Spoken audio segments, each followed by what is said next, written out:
or coffee if you want some refills. We're really excited to have everyone here today for this Innovation On-Ramp pitch competition.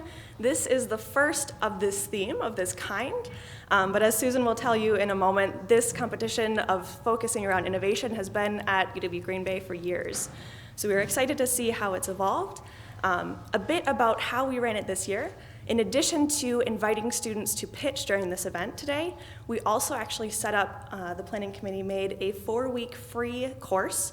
It's optional for all the students, so some of the pitchers today participated in them, some did not. But that 4-week course went through all the steps of what it means to be an innovative thinker. So they spent a week working on how do you pick a problem, how do you identify something that's worth solving, and then how do you find an innovative solution for that and figure out how yours is different, what's your niche?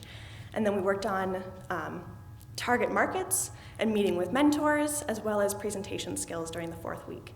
So they've been through this learning experience, and we're excited that you could all be here today to see the outcomes of that and see the diversity of the pitch ideas. So without further ado, I'd like to introduce Susan Gallagher-Lepek, who is our Dean of the College of Health, Education, and Social Welfare. Thank you.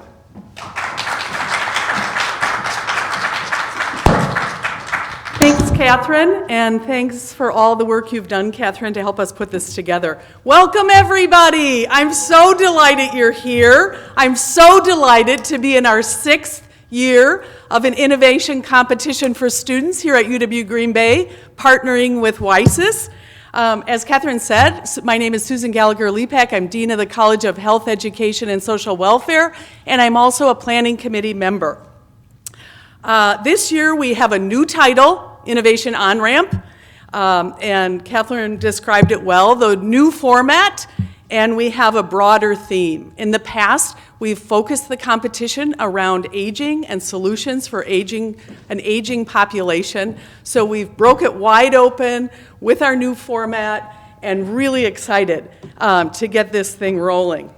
As Catherine said, we're excited to have students learn new skills, collaborate, work on teams, and benefit from the whole experience.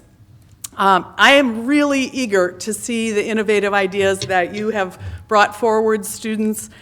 We've seen so many great ideas over the years, smart hearing aids, technology literacy services, elder-centric debit cards, just all kinds of really cool things have come out of the minds of our students. I want to celebrate one team in particular, a team from 2018 that this December received a patent from the U.S. Patent and Trademark Office. So that was a team of Adam Jensen, Rosalind Stoa, and Catherine McHale for inventing a cup that's used for individuals with Parkinson's disease or tremor disorders to have an easier time having a good old-fashioned drink or beer or what have you. A great outcome for this team, and really the bottom line is the skills, the experience that students have, we know help our graduates in careers. So really proud of this group, and they're out in the world doing great things. I want to thank all of the members of our planning committee. The committee represents individuals from across the campus, across the colleges, and across the locations, so we're really pleased with the work that they did, and WiSys is also part of our planning team. The group worked really hard, and we hope it's a really productive year. I want to remind people that we are recording this and encourage the student competitors to go back, and it's an opportunity to share it with your friends or family or, frankly, future employers.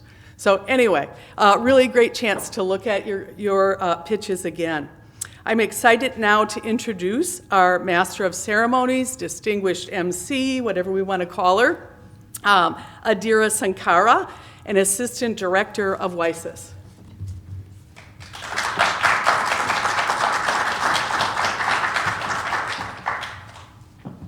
Thank you, Susan, and thank you, Catherine, as well, for giving such a great introduction to our to the program. Sorry, I left the clicker with you, didn't I? Oh, okay. There we go. Okay, so you guys have heard the term WiSys now. So I wanted to start by talking about what WiSys is and who we are. So WiSys is a nonprofit organization affiliated with the UW system, and we service 11 regional UW campuses. Our mission is to foster innovation on our campuses and help commercialize the ideas that are coming out of the innovators, like our students and our faculty, and even our alumni from our UW campuses. More specifically, we do have programs that fund research. If you think about the very early stages of, you just have a spark of an idea, you need the research funding to actually develop a prototype or create something. So we do have funds to support that kind of research. We market ideas. If there's ideas that have been developed through our campuses, we reach out to industry partners, we reach out to startups, and we try to help bring those ideas to life and bring them to market so that they can have the real world impact that they're intended to have. We do lots of events like this one to inspire students and to encourage innovation and innovative thinking. And then, the big underlying mission there really is to build a culture of innovation and entrepreneurial thinking. I did want to bring up a couple of other events that are coming up that I think would be of interest to this audience. Right now we are running our App Start Challenge. The App Start Challenge is a very easy way to bring your ideas about an app to life. All you have to do to enter is a 250-word application about an idea for an app that you've had. And then the top 3 and this is a statewide competition, the top 3 winners from this competition get cash prizes and up to 100 hours in free app development services from our partners. And we're also working to kind of connect this more to our investor community so that there's support beyond the competition as well. The other one I want to point out is the Wisconsin Big Idea Tournament.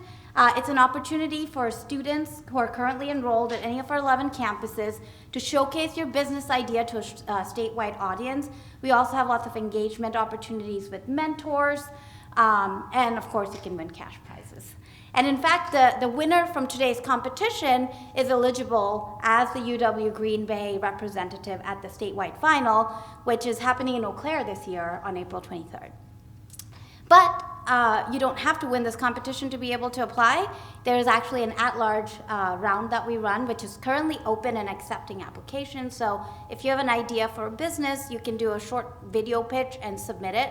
And if you're accepted through the at-large round, then you get an opportunity to pitch at the statewide final as well. So with that, I would like to start introducing let me talk about the agenda for today. And we're actually going to skip that. So we have 5 teams competing today, and once the 5 teams are done, the judges will move over to a deliberation room. And while the judges are deliberating, we have a fun game of trivia that our WiSys ambassador from Green Bay, Kim Kruger, is going to run for us. So thanks, Kim. And without further ado, I want to get the competition started and introduce our judges. We have Terry Bush. Terry is the president of iGene Labs, and he's working to acquire and launch a patented innovative liquid antimicrobial fabric treatment that is far superior to anything else on the market. And in fact, Terry was just telling us that he himself did a pitch about his company just this morning, and he only had 5 minutes. Teams, you have 6 minutes, so be thankful for that extra minute that you get, because every minute counts.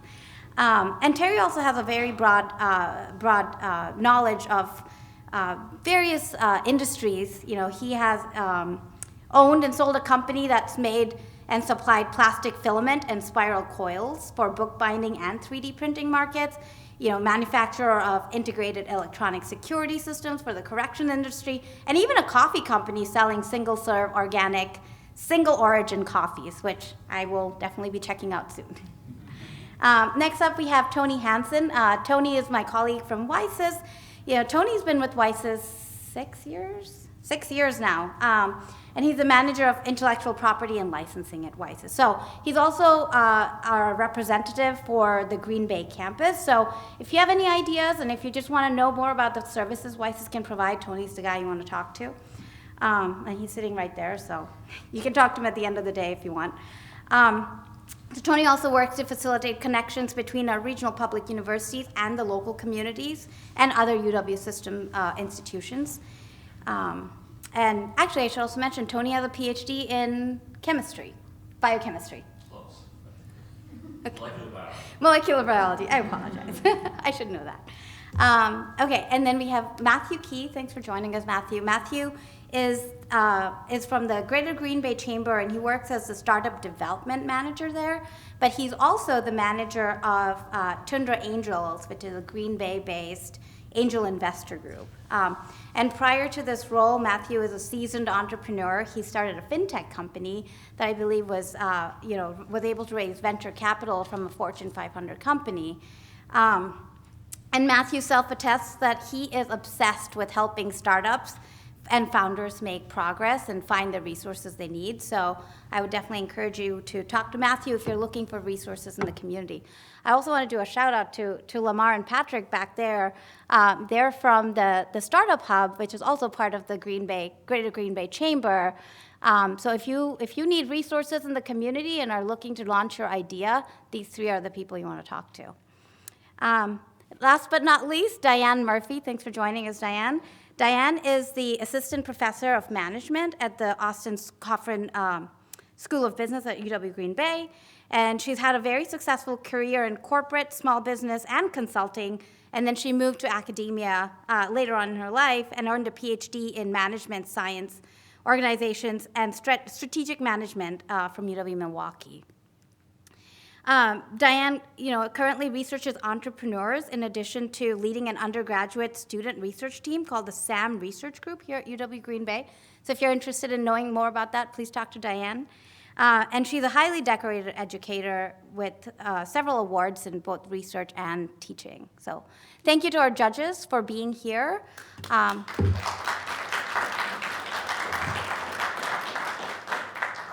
We really value the time and input and effort that you put into giving back to the community and always just being there for mentoring new founders and startups and entrepreneurs. So thanks again for being here. Okay, so is the first team about ready? Okay, so let me start by introducing our first team. Our first team is called Campus Connect, and the team members are Lauren Kranick, Emmeline Vance, Diane Lemus, and Anna Alfaro. Who is presenting for us today? Oh, come on up.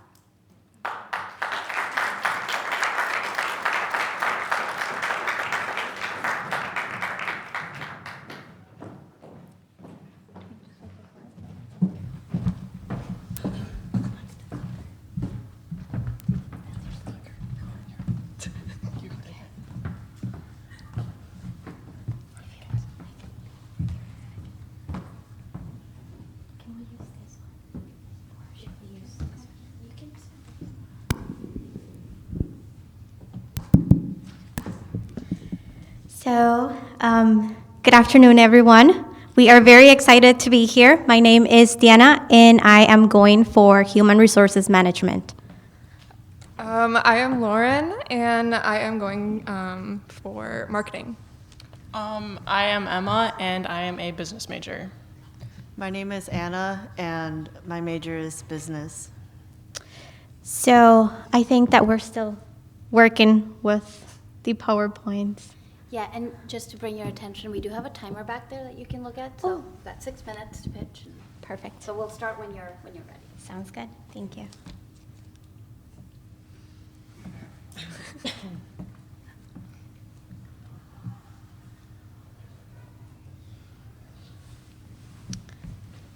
Perfect. So we are ready. We already introduced ourselves. Our idea name is Campus Connect, and we actually came up with this idea because we understand how COVID affected many communication channels for everyone. So we did Zoom meetings, we used apps for almost everything, and we also had online courses to take. So we understand how important it is for us, campus students, to stay connected with one another and to see what resources are out there. For instance, organizations, student clubs, or any other events that we might be able to attend. What is Campus Connect? So Campus Connect is a phone app with the purpose of bringing college students together by providing an easy and free communication tool. What does it have to offer? This app will help you find roommates as an incoming freshman. of this last year, it was really hard to find a roommate, and this will make it a lot easier. It'll help you find study groups and clubs and orgs, and then also help you find friends. So some key points about Campus Connect. Our goal is to encourage and not deter students from developing relationships with other students. Therefore, we want to make sure it's free for all college students to use. To increase security on the app, we also would require campus ID verification to join the app. We hope this would prevent fake profiles and prevent those who aren't college students from joining the app. And then the app would support iOS as well as Android to make sure that most students with a device would have access to the app. And of course, we want to make the app as user-friendly and easy to navigate as possible. The customers would be college students. That's our main focus for this app. Our second would be clubs or organizations on campus, because sometimes some organizations just have a harder time reaching out to students, and sometimes students are a little like afraid of like going to like an organization. And our last customer would be universities. So like most universities like around the state can be able to like have this app as well. And finally, how are we going to develop the app?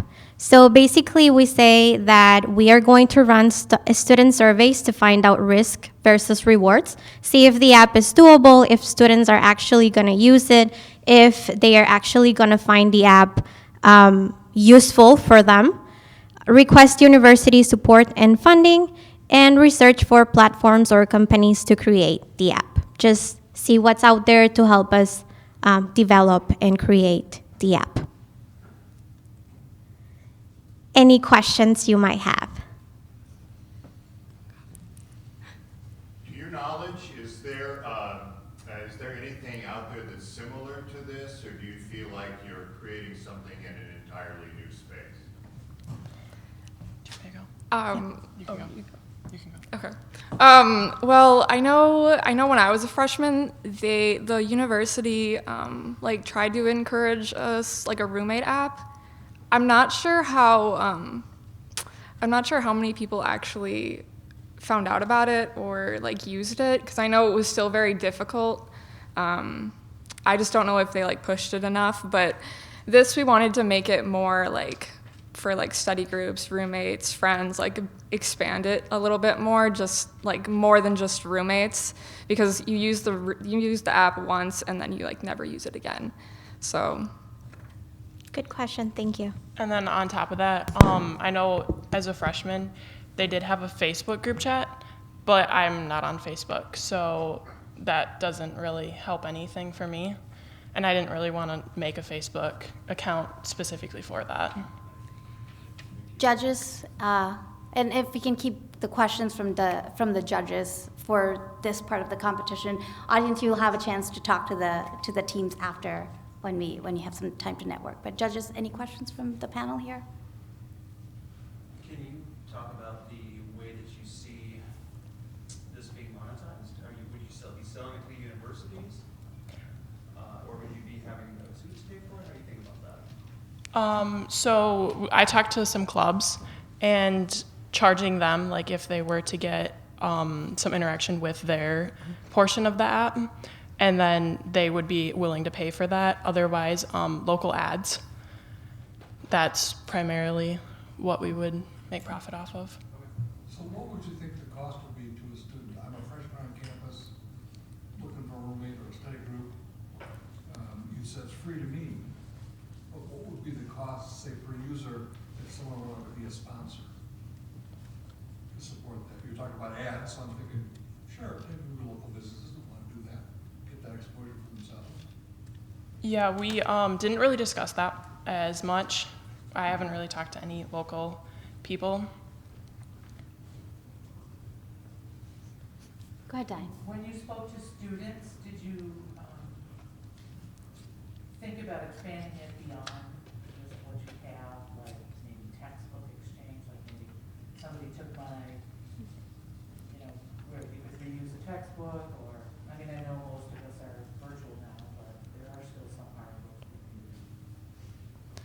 That's actually a very, very good question. When we talked about the app among ourselves and also when we asked students just to see what they were looking for, none of them actually really mentioned anything about books, probably because most of them are now online or they can find them online. But that would be also something really, really good to include in the app, just to do trades, whether it's for books or for something else that somebody or another student might need. We did talk about expanding it to international students so that they had an area that they could go find others and ask questions and figure their stuff out and like get to know people through the app. Thank you so much. Thank you. Campus Connect.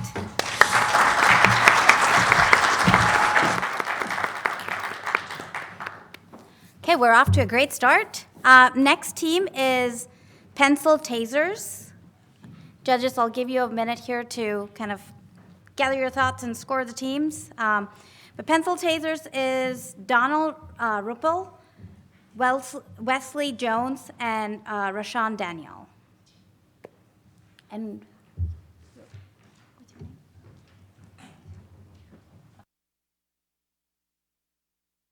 presenting for us today is Wes. Go ahead.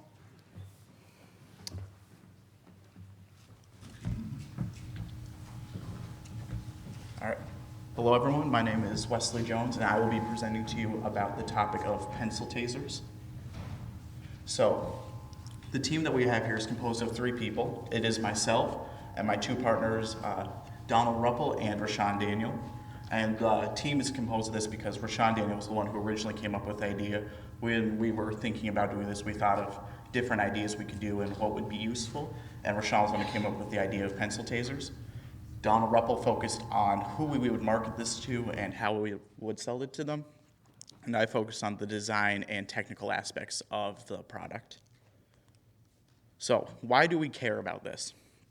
Well, we're all college students, and while this may be a safe college in comparison to other colleges in the state, there are a lot of unsafe colleges all across the U.S. and across the world, and you never know when you're going to be mugged or attacked by someone. And it's always nice to have a tool on you that you can use to defend yourself.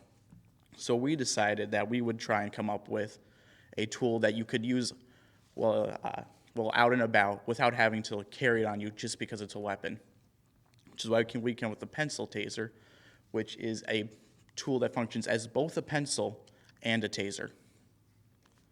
Now, why would we focus on this problem specifically? Not just why do we care, why is there even a problem? Well, currently, murders are on the rise. They're at their highest they've been since the 90s. We've seen a lot of gun murders, knife murders, just random homicides happening. There's a lot of murder going on there, a lot of homicides, a lot of violence out in the streets that a lot of people are scared of and they don't know how to defend themselves from it. So we've decided we wanted to focus on this because we all have siblings, we all have parents, we all have people we care about who go out downtown to buy stuff and don't know if they're going to get attacked or not. So there are a few current solutions out there that do what we do. We just don't think that they do it as well as we do or to the extent that we do it. The first current solution is a gun, which is the most common solution. A lot of people have them. However, we don't think that this is the best solution currently because currently handguns, they're the toughest self-defense weapon to use and learn how to use. They take the most amount of permanence to be able to use them, and it's the toughest one to carry around and the toughest one to obtain. The other solution is just a regular taser, and we believe the pencil taser is better because our product is inside of a mechanical pencil, which makes it smaller and easier to carry around than a taser. A taser is going to be bulkier. You're not going to be able to fit it in your pocket. You're going to have to put it in a purse or a handbag. And that's a lot harder to reach out and grab when someone comes in and attacks you. You have to take the time to reach in, grab it, and then attack instead of just pulling it out of your pocket and attacking with it.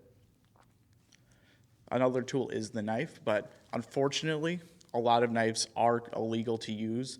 So it's very difficult to find a legal knife that you can bring out and about that you can actually use in self-defense. And finally, the last tool that you could use is pepper spray. But we don't believe pepper spray is very effective because it can depend a lot on the weather and the conditions that are available. Because if you use pepper in a windy day, you might accidentally hit yourself instead of the person who's attacking you. So our solution, as I've said, is the pencil taser. The pencil taser is a mechanical pencil with a taser attached. Now, I know what you're thinking. This doesn't seem like a feasible idea. How would you get a taser inside of a mechanical pencil? Well, the idea is at the end by the eraser, you put a generator, a tiny generator that can generate enough electrical power to give a stun charge to someone. Now, of course, the other problem is the eraser is made out of rubber, and rubber is a non-conductive material, which is why the plan currently is to have a little metal circle that can pop out around the eraser so that when you do attack someone, the metal is what conducts the electrical charge instead of the rubber. Now, of course, this does bring into a problem. How do you reload the lead?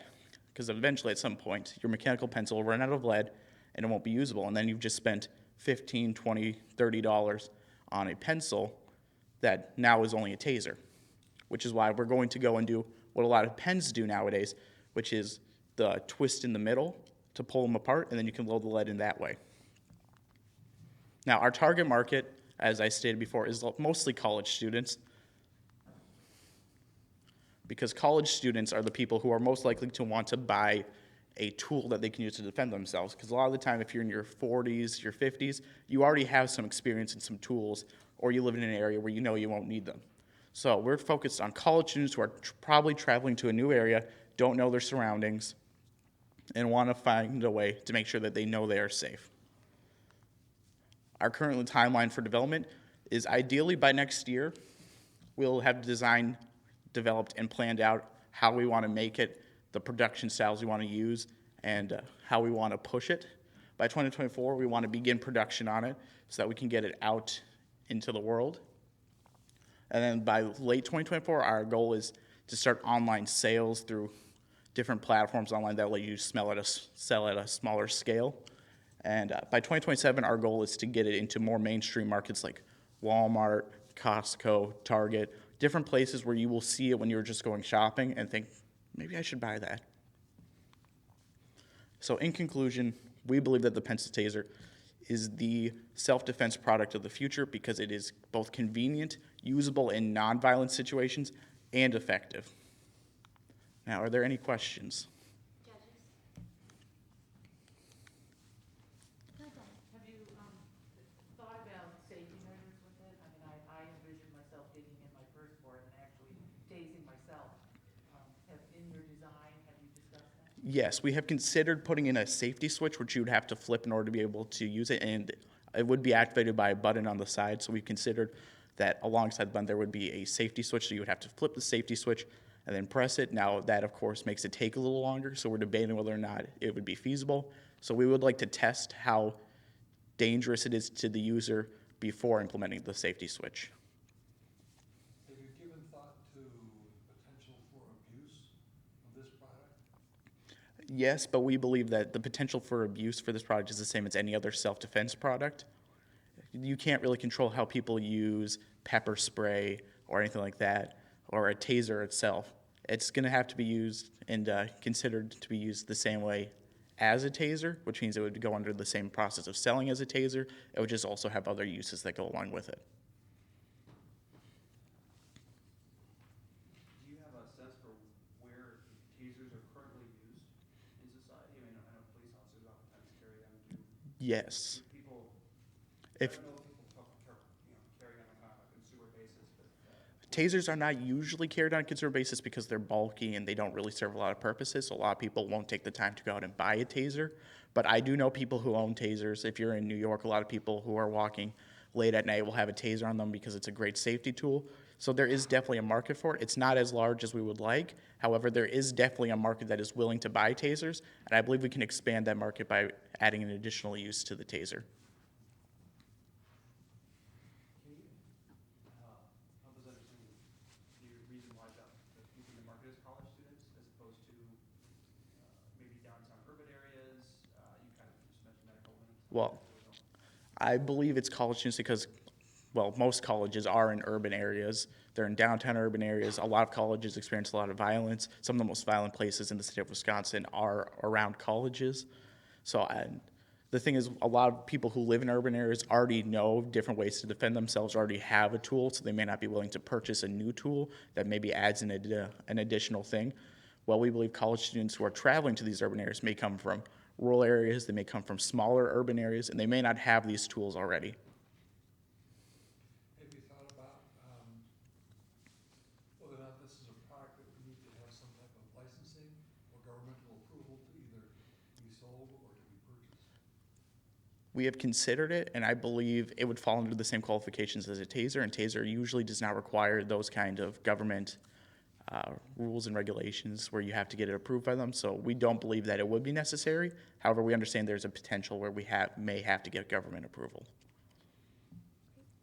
Thank you for those questions, judges, and thank you, Wes. Great presentation.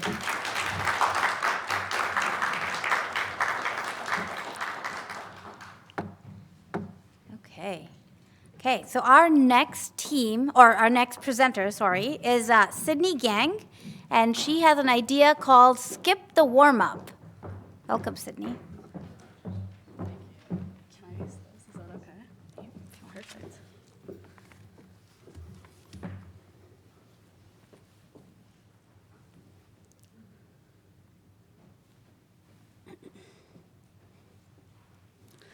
All right, hi. So I'm presenting Skip the Warm-Up because we don't have time for that.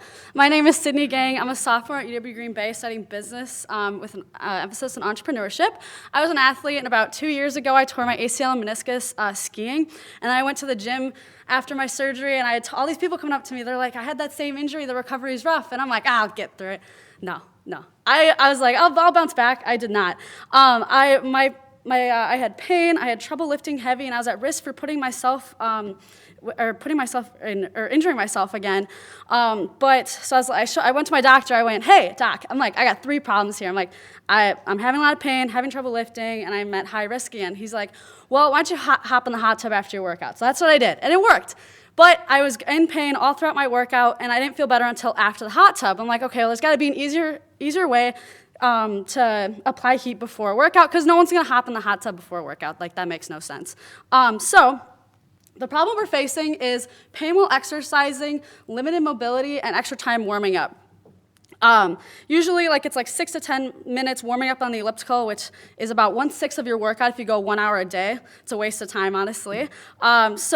But in total, there are reported 100,000 to 200,000 ACL tears in the U.S. alone. That's just ACL, not including any of the other tendons. Only 66% of these athletes that go through ACL reconstruction are able to get to their pre-injury abilities, according to the American College of Sports Medicine. These athletes need a product they can apply heat for before and during the workout that reduces pain, prevents injury, and enhances performance. So what's being used now? On the screen, you're going to see knee sleeves. But in total, there are knee sleeves, compression sleeves, knee braces, and heating braces. So I asked my fellow weightlifters, I said, what do you use mostly? They said knee sleeves. And they use it to keep warmth within the knee for more tendon flexibility as well as support. Also, I'd like to mention, since it's related to my product, the bulky knee heating braces. They're like these huge bulky things you can't use while you work out. You literally have to sit there and let it charge. So there's no point in that. So my solution is to make a knee sleeve that has pockets for reusable or disposable warmers, kind of like those reusable hand warmers you've seen online, that they'll be used to target different ligaments. Off to the side here, which is the bigger one, in red, it would target the ACL and the MCL, which is one of the more common injuries. And then in the front, that would be a PCL. So there'd be different pockets, and they'd have those reusable warmers. In a study done testing the effects of heat on ligaments in the knee, studies show that the force needed to remove the knee was decreased with heat by about 25% compared to cold application, which means it makes it more elastic, and the tendon is able to take on more force. So, benefits of the solution. With heat applied to the tendon before your workout and during, you're going to see a decreased risk of injury, decrease in pain, and increase in performance. My target group is going to be athletes, weightlifters, and elderly. Athletes are going to see the most injuries, so they're great. thing to target. Weightlifters, they're taking on a lot of weight because they're lifting, and then elderly because pain comes with arthritis, and heat is known to help that. All right. Oh, sorry, I missed a part.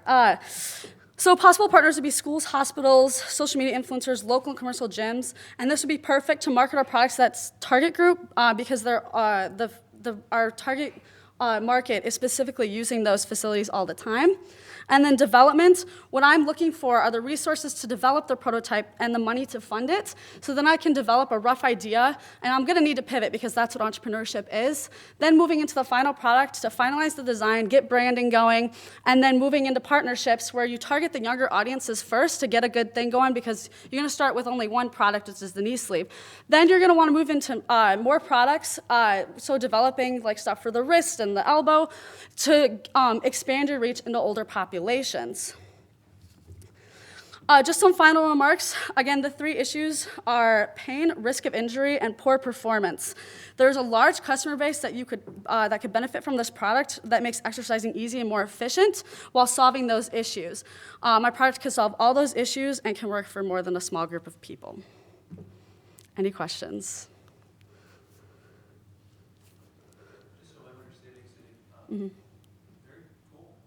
Thanks. I would say, just make sure I'm understanding, so the current process right now is essentially if you want to warm up for a workout, run or something, do something energetic for 6 to 8 minutes. Yep.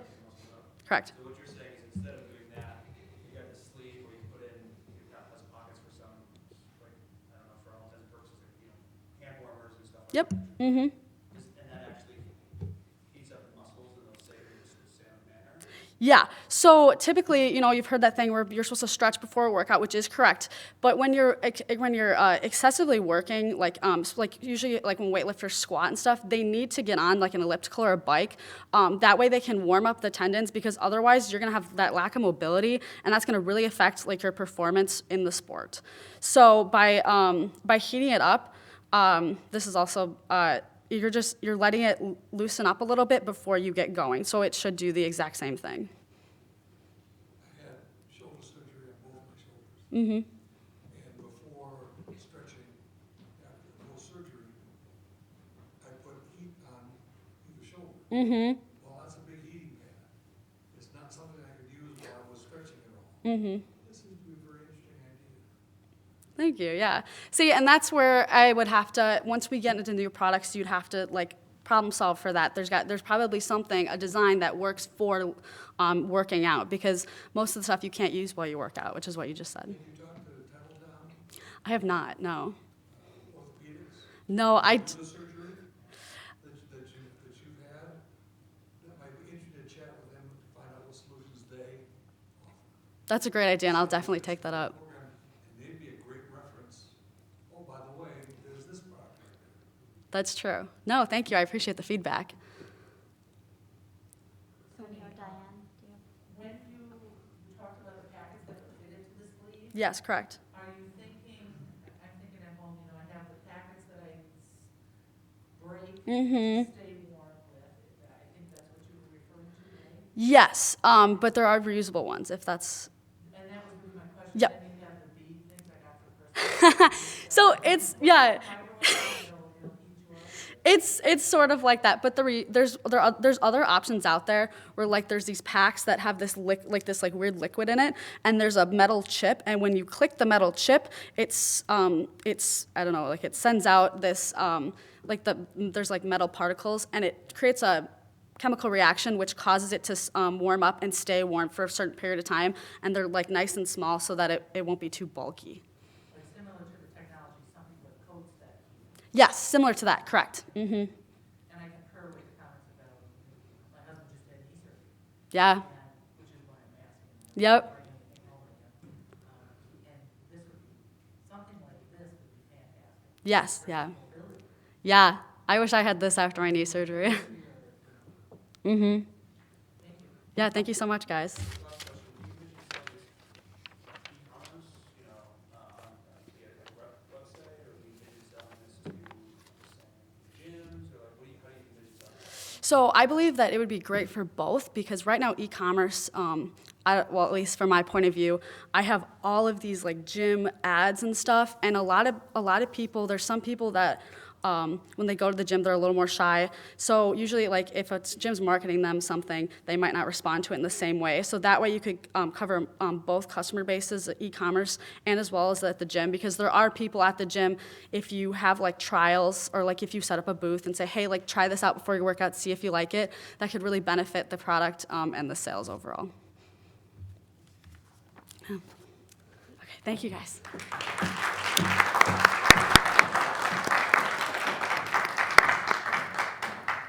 Thank you, Sydney.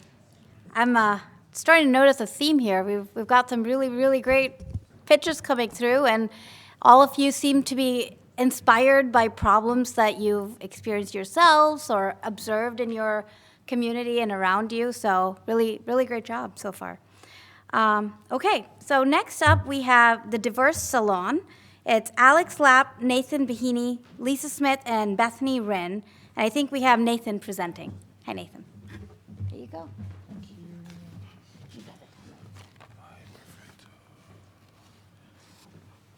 Hi everyone, my name is Nathan Beanie and I'm representing and my other members, team members are Alec Leb, Bethany Wren, and Lisa Smith. So my name is Nathan Beanie and I go to the University of Wisconsin-Green Bay, and my major is business administration, emphasis in entrepreneurship.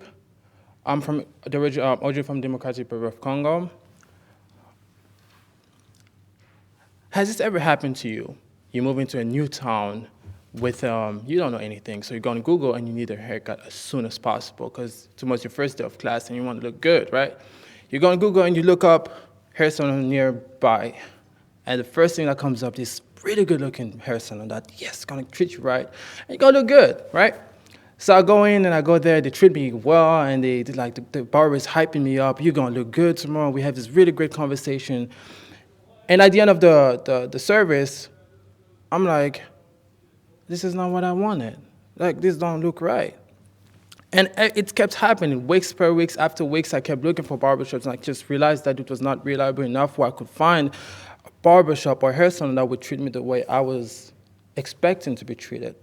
Well, we lived in Green Bay, and it's a pretty diverse, I would say it's every day and year by becoming more and more diverse, a more diverse community.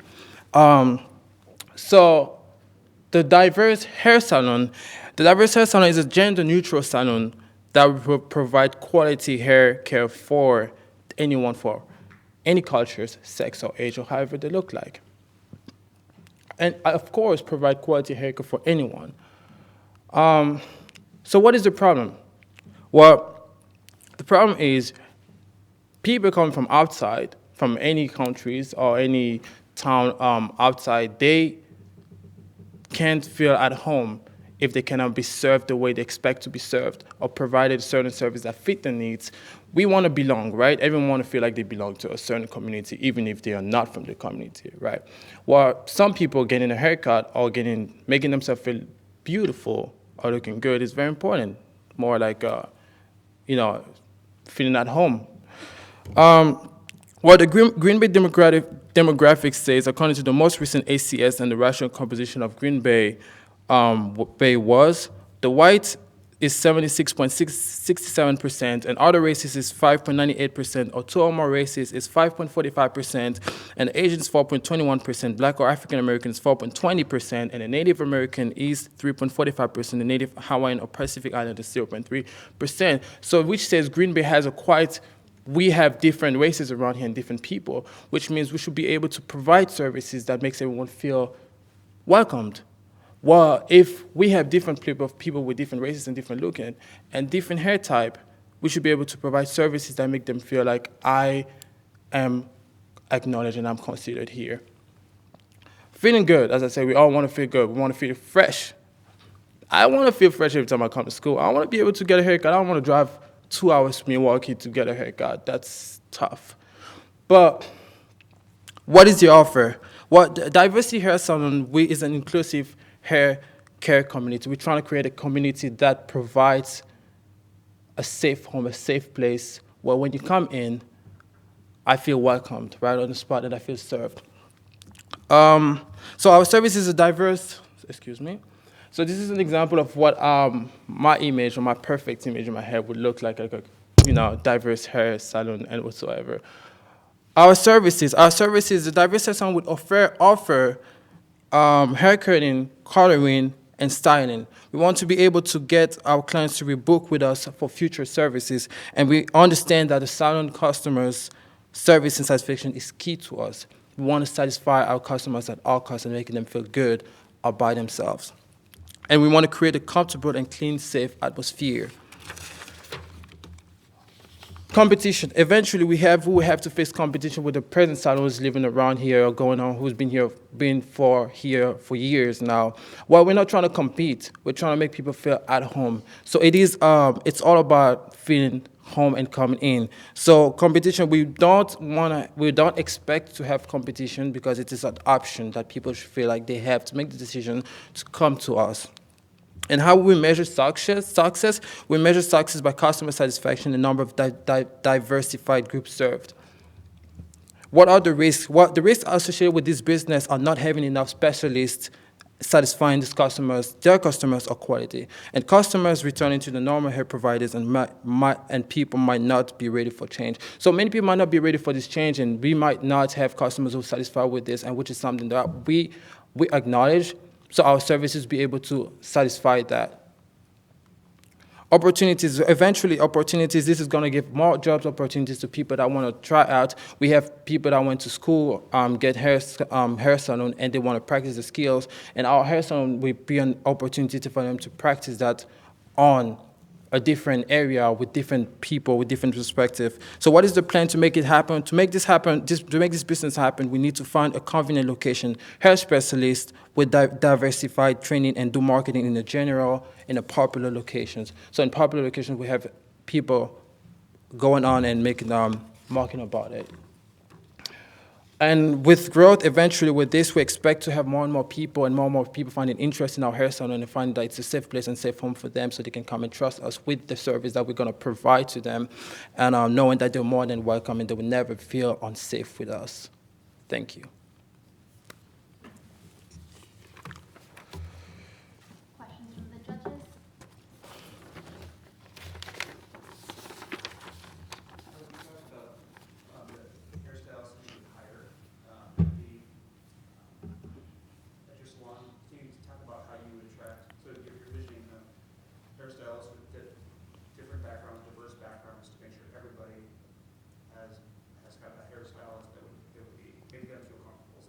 Correct. If I got it right, so we're going to recruit or hire using an online website called gethairjobs.com. So we look into websites to know, because we want certified barbers, certified hair salon stylists. We don't want people who have not been to school for that, who have not been trained for that eventually. So we are going to make use of that, and we're going to recruit through local hair schools in Green Bay or Milwaukee, giving them this opportunity to shine. Technically, yeah. So, yeah. I feel like to go more in depth in what you've asked, it's a chance for everyone, for the customers and for those who have been recruited. It is not just the recruiters or the workers that should feel like they're giving a service, but it's also a chance for them to express their creativity. When we say diversity, it's not about the customers, it's also those working in the hair salon. Yeah. Were you thinking targeting UW like an on-campus location, or were you thinking Downtown Green Bay was our vision, because Green Bay has a lot of people coming from Milwaukee. I've noticed there's a lot of people from Milwaukee, Chicago, and it's more and more becoming a thing. College students, people going to UWGB are usually from Milwaukee, are usually from Chicago or whatsoever. So this is a chance to unify not just college students, but everyone living in the Green Bay territory, and feeling like they can all meet up and connect and feel like, hey, and it will grow. This is the vision. Yeah. Yeah.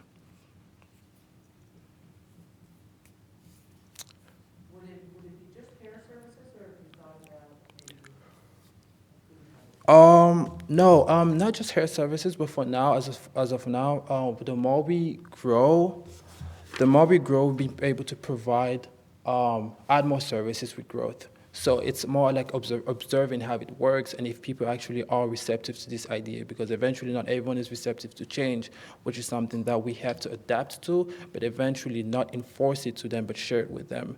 And with that, we'll be able to grow and observe and grow according to how circumstances go with us. So, yeah. Thank you. Thank you.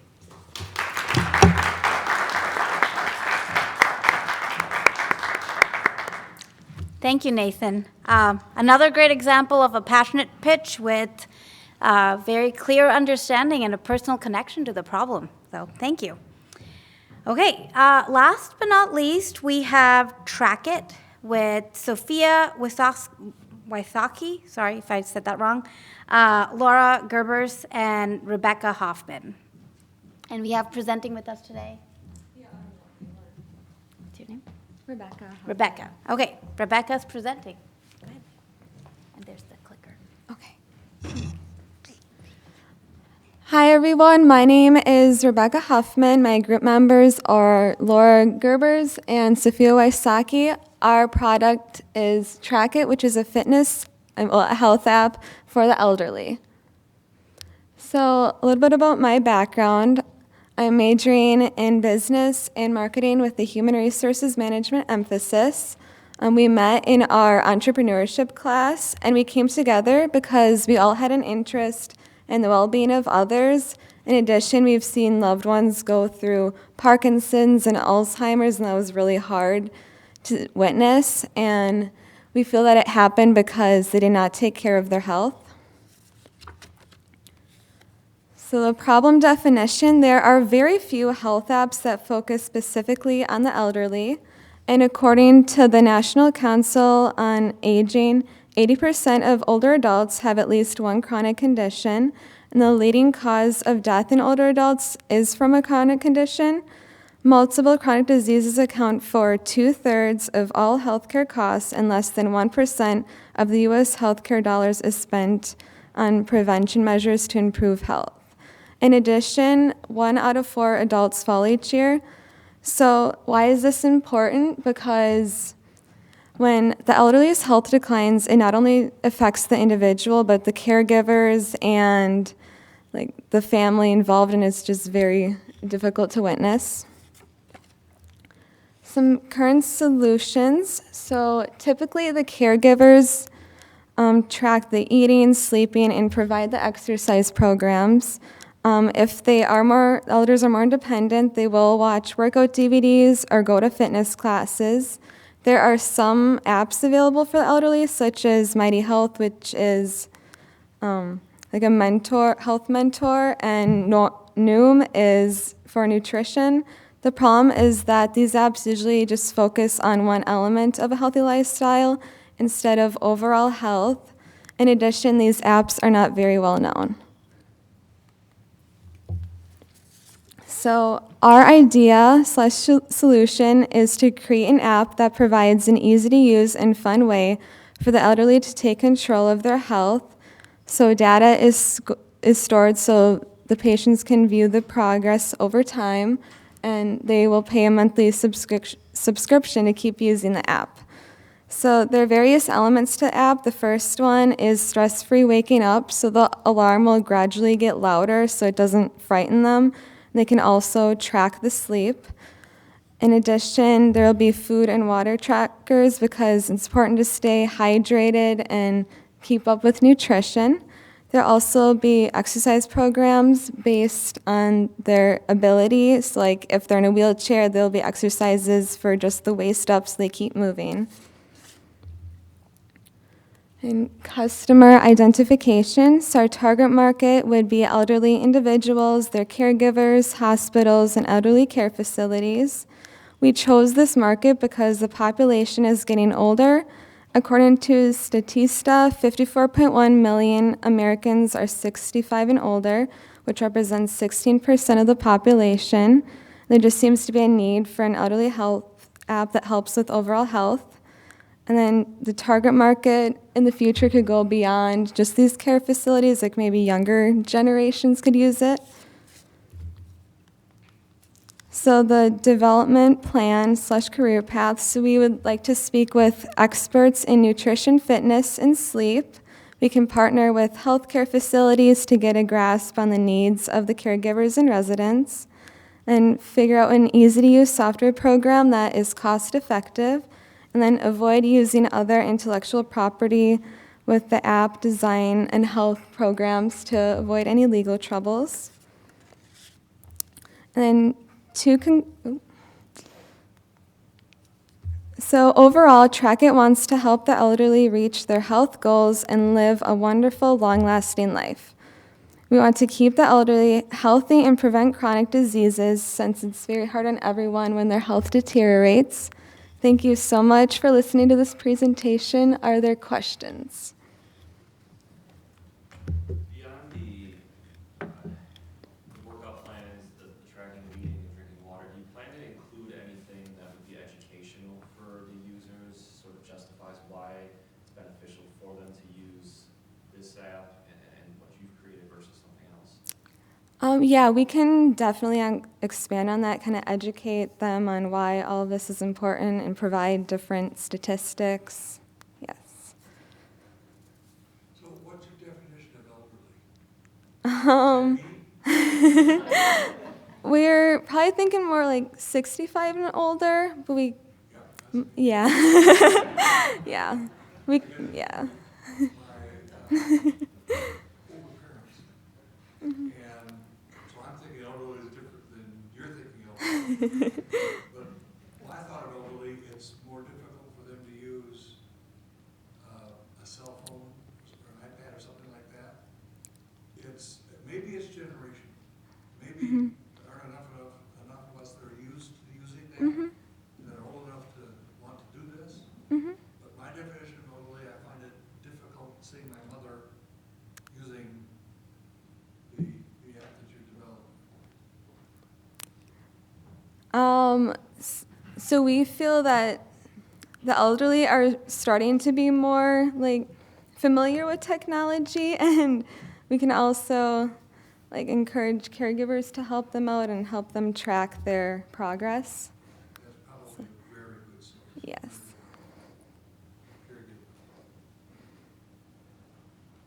I want to ask that, because that's where my thought went right away. I think they're trying to teach my mother how to use Facebook, and once the ads came on, she would get out and have to go back in. If the husband doesn't know how to go back in, so I just encourage you have to Yeah. overcome that hurdle. Sorry, what he said. Also, what about prescription tracking? Yes, we can definitely expand. But more importantly, as I listen to your presentation, I'm a Fitbit user, and can you elaborate on how you are different from Fitbit? Because to me, Fitbit is comprehensive. It's like the water tracking, the meal tracking, the weight tracking, now the exercises. If you do premium, you get the exercises with it. But I realize maybe it's not targeted to elderly. Yeah. Yeah, I guess, yeah, we would target more towards the elderly, so adapt, like, for example, provide, a lot of fitness programs, they focus on kind of like those in their 20s and 30s, but this would be more low impact and kind of adapt, so like if someone's in a wheelchair or has very low mobility, they can still do these fun, different exercises. And So targeted exercises for maybe somebody with mobility. yes. Thank you.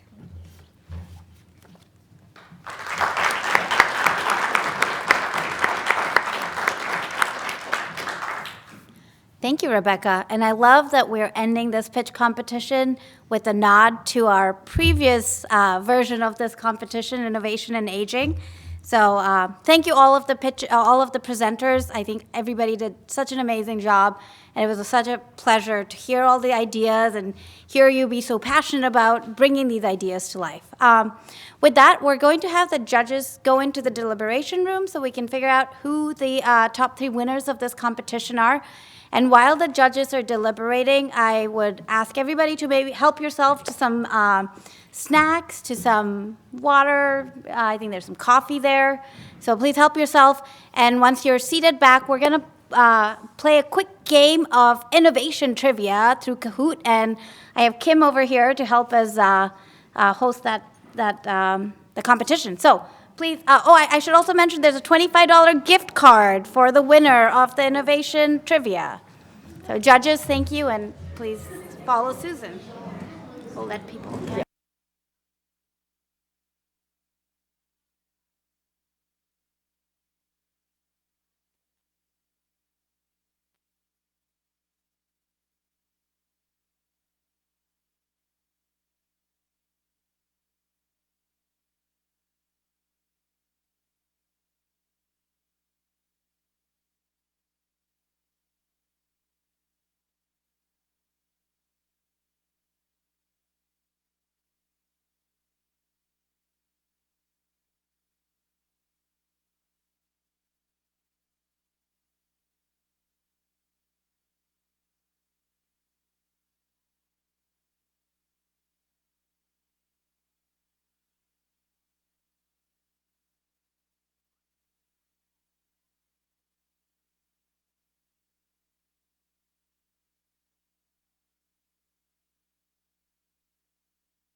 Kahoot, and Kim, I'll let you take it over and pitch in with some additional trivia things. All right, so hi everyone. I wanted to give myself a brief introduction. My name is Kimberly Krieger. I'm a junior here at the UW Green Bay campus. I'm double majoring in history and ancient medieval studies, so I'm kind of the odd one out of all the majors here. But basically, as the WiSys ambassador, I am the one who works with students, giving back to see what the climate is on campus, what are people interested in, and how that will work with WiSys in events like this. So it's great to see all of you here, and you all did fantastic presentations. So, you probably know what Kahoot is. Everybody did in high school at least once. But if you want to get in, if you haven't, just go to the kahoot.it.com, I believe is the code. And then type in that number code at the top. I'll give you a couple more minutes here before, if anyone else needs to get logged in.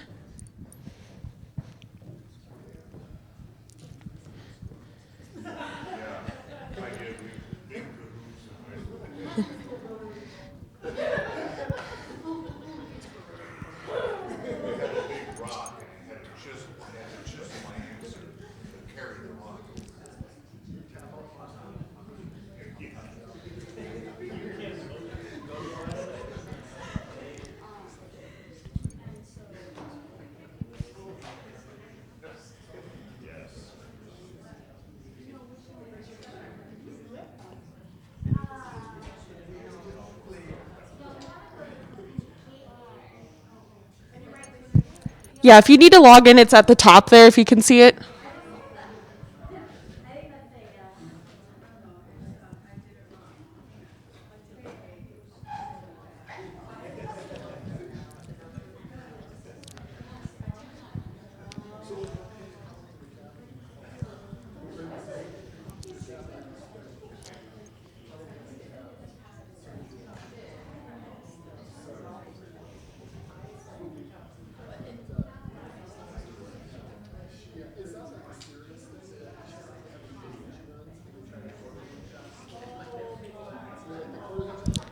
Okay, is everyone all set?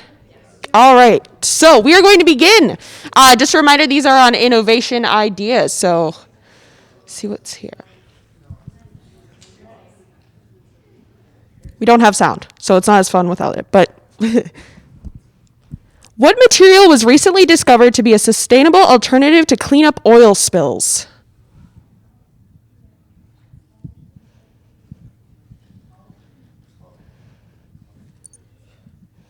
You have 11 seconds, now 10.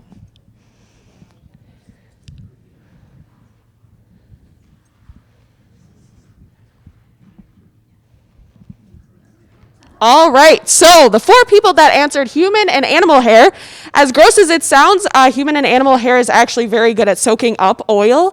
I saw a video that was recently circulating online. Somebody took a tub that had oil and water in it, and it actually soaked up all of the oil. So people are looking into putting more investment into this because it's a lot more sustainable than other methods to clean up oil spills, which have been in recent news in the last decade.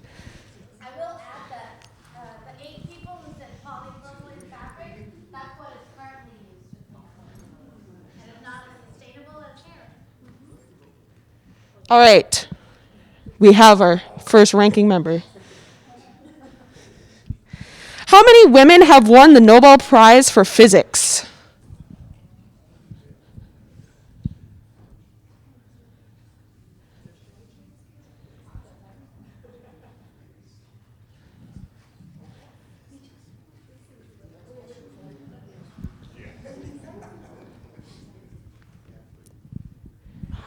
Three is the correct answer. So I believe there was a recent winner who won the Nobel Prize for Physics, but over its 100-year history, only 3 women have won the prize overall.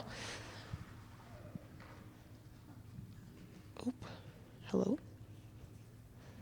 I lost my cursor. There it is. Ooh, new one on the leaderboard. All right. Which of the judges today is the president of a company launching a patented antimicrobial liquid?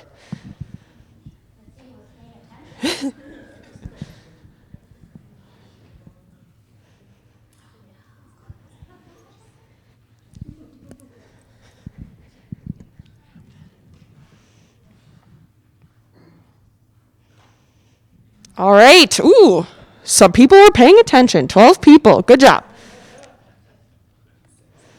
Let's see what the leaderboard is. Ooh, just a slight movement. All right.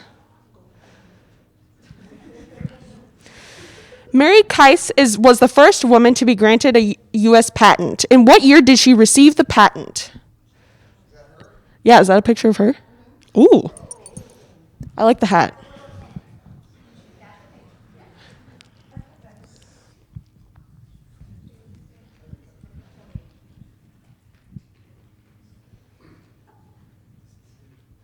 $1809. All right.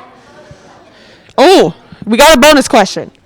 Bonus question, when a charger, what are they called?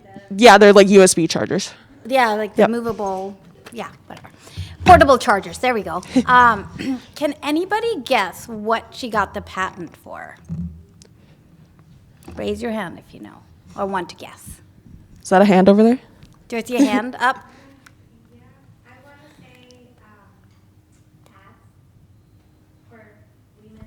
Pads? That's a very good guess, but that's not quite it. I'll give you a hint.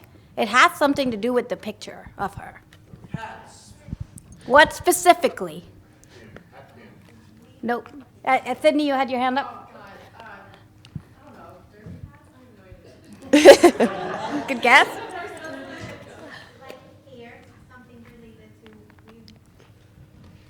Related to hair, you said? Really? Oh, I didn't realize. This was a hard one. I wanted to guess, but I... So it is related to hats. No more guesses? Okay. Well, it was for a technique to weave in straw with other fabrics like silk or cotton to make hats. And it really did revolutionize the hat making industry when she came up with it. So, yeah. Everyone got a new fact for the day. And as a history major, I like those. All right. Next question. What did Amazon.com initially focus on selling?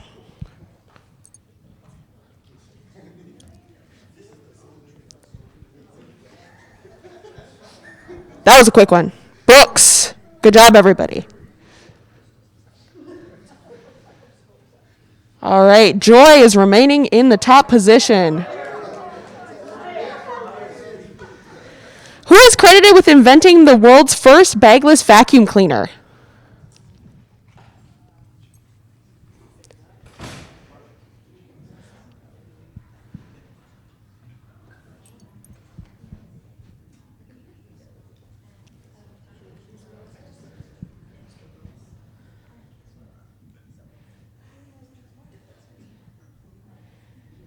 Alrighty, good job, everybody.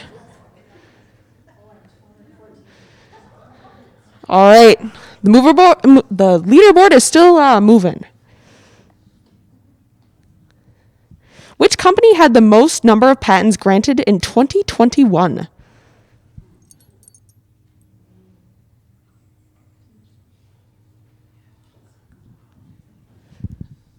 Those are like all of my guesses that I would have made.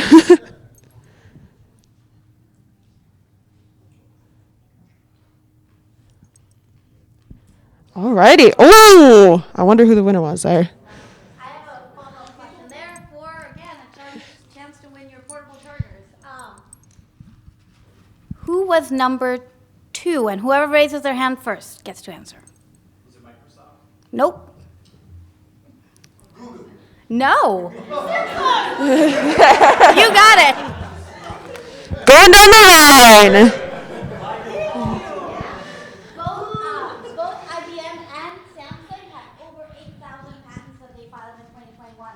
And actually, I think the difference was pretty close. I think it was just a few, like 20 or 30 patents difference between IBM and Samsung. And IBM has been a leader in filing patents for almost like 20, 30 years. So they've been doing this for a while. All right, Joy is still number 1. Ooh. Okay, so type answer, so you will type it on your phone. There should be a prompt there. So what is this patented device? So there should be a little, gotta type it in, and then your answer will come up after the timer is set. The next three questions are the same.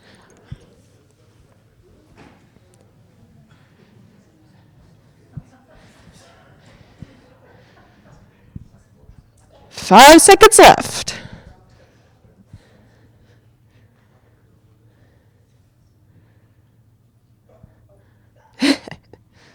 All right. Seems like the consensus is banana.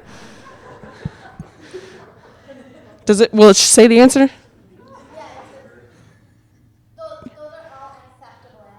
Oh, all right. There you go. One person got the wordage correct, but you guys were in the right idea with banana. All right, another type answer. What is this patented device?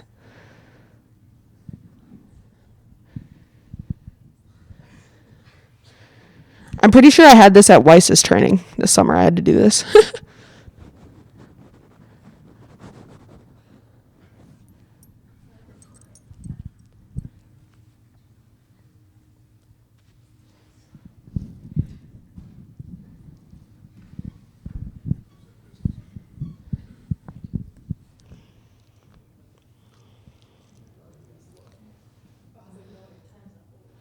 Ooh, no one got it. What's the answer? All three of those are acceptable. Oh, they are? Okay. So,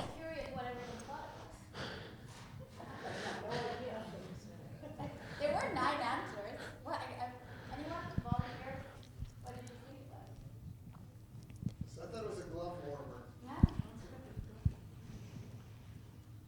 all right. I guess that'd be nice when you're at work. Yeah, those are the 3 acceptable answers. Nobody got it. All right. Last question. What is this patented device?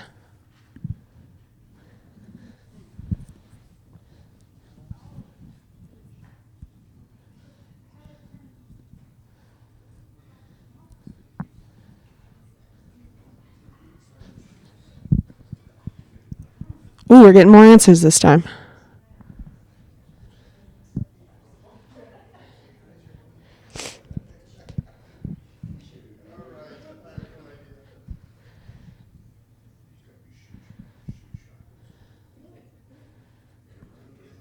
Oh, no one got it.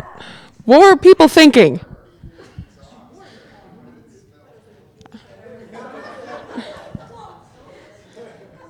All right, so that was our last question. So let's see what the final lineup here is. Third place, we had Sue. Second place, Daniela. And number 1, we have Joy. Woo! All right, so we did have some runners up. So number 3, we had some people too, and number 5. So great job, everybody. This is just kind of an event to enjoy. Yep.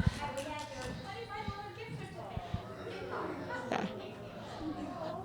So this was, yes, 2 and 3. So right up on the board there. If you want to raise your hands if you're a 2 or 3.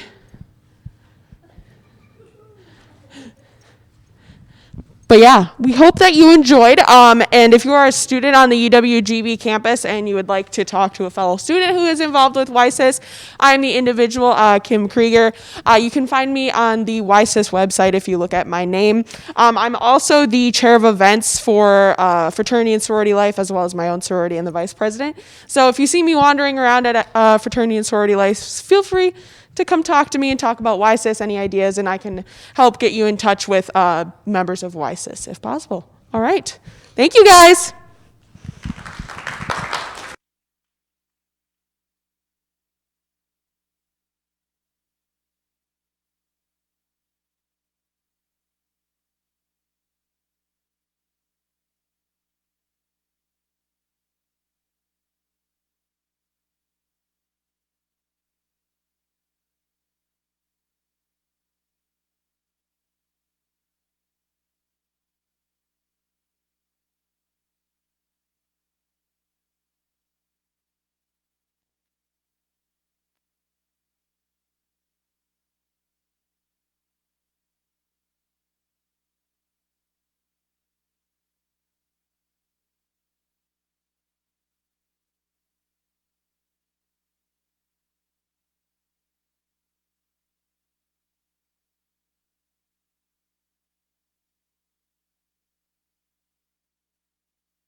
The judges are back from deliberating, and we have our top 3 winners here.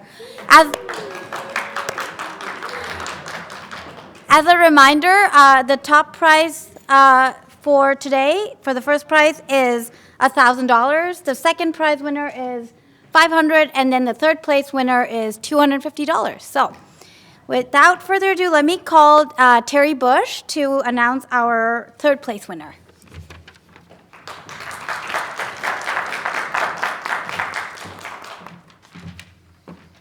This was harder than I imagined. And the voting was actually very, very close. I want to congratulate all the teams.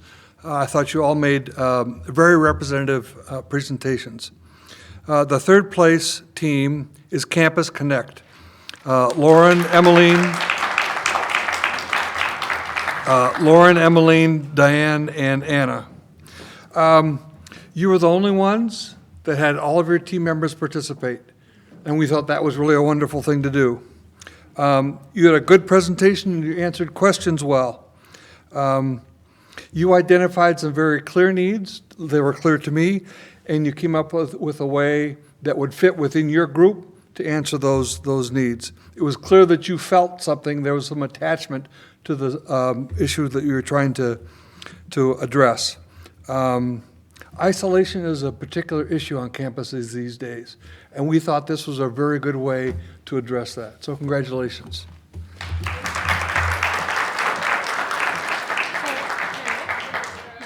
Oh, for me? Oh.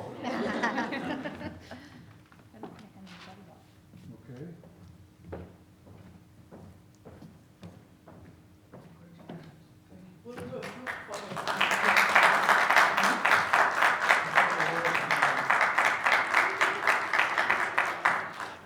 And if the winning teams can kind of stay after the event, we'd like to take some photos with the whole group and the whole group of judges as well. So.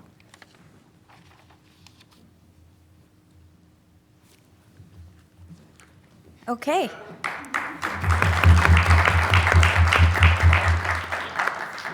Diane, if you could come over, please, and announce our second place winner.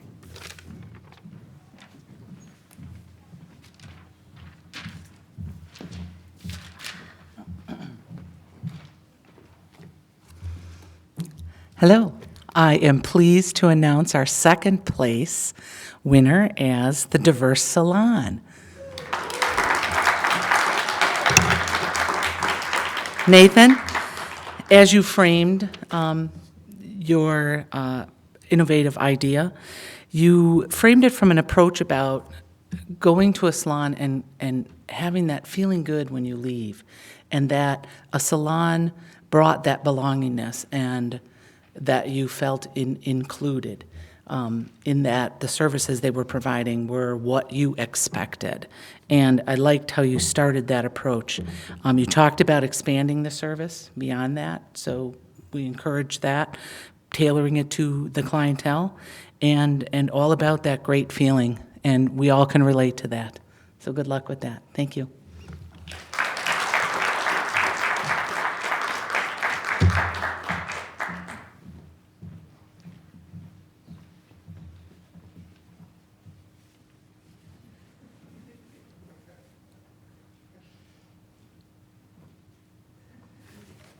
Thank you. Okay, and to announce the first place winner, I want to invite Matthew Key as well as Lamar and Patrick. Do you guys want to hop up here too? Patrick, come on up, dude. Come on. Yeah, come on up, dude. I don't know. Yeah, put the camera down. It's okay to be in front of people sometimes, dude. This is Lauren Banks and Patrick Stump. We work for the Greater Green Bay Chamber. And announcing the first place winner is Sydney with Skip the Warm-Up.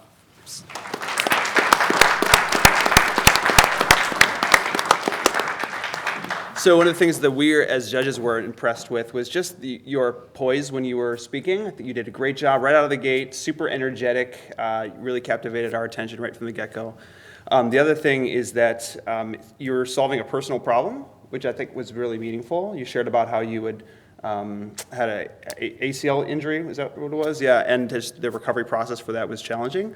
And it's really always compelling when startup and entrepreneurs solve their own personal problems. So that was really compelling. So great job, great job.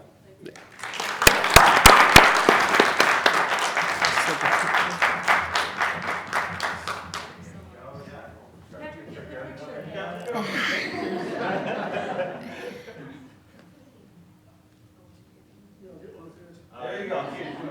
Thank you. Looks like you have a whole team now. Thank you. Good job.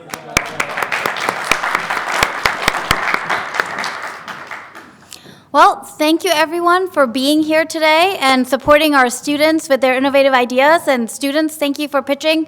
It's always such a difficult decision to come out there and put yourself out there, but we really appreciate that you do that and keep challenging yourself. If you have any questions, feel free to reach out to any of our judges or myself.